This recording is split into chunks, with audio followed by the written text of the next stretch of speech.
Along with soil moisture monitoring and irrigation system monitoring, our software platform is also able to monitor on-site weather through the Davis weather station. The weather stations connect directly to our base station. So if you're already monitoring soil moisture or your irrigation system as a whole, it's very easy to add on-site weather with that. To get to my weather station, it's already in the system. I'll just go to the weather tab here, and it takes me to this map overview of where the weather station is located.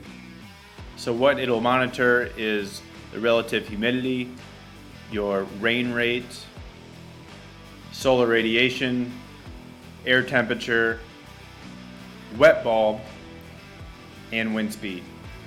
If I click anywhere on this weather station card, it'll take me to the detailed page. Accurate temperature on your farm is of course better than the airport that's 30 miles away.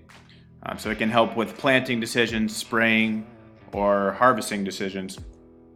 I can go anywhere along the graph here and see the temperature. Right now I have it set out to be 1 week.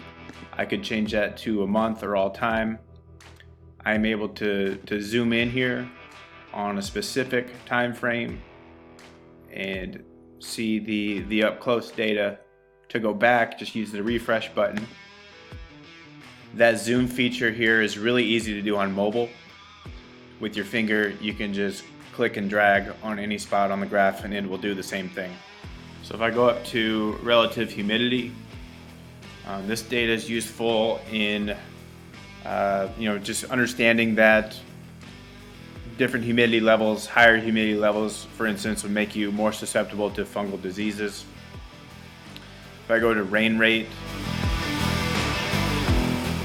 it's important to know my rain rate in inches per hour because of the fact that each soil texture is only going to hold so much water.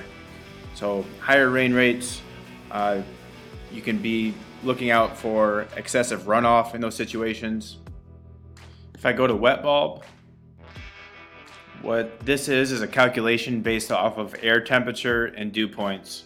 So it's beneficial to know for frost monitoring and protection what exactly my wet bulb temperature is. So for wind speed and direction, we right now have this in a spot that isn't getting any wind. So it's clearly not out in West Texas, but our anemometer measures wind speeds up to 200 miles per hour.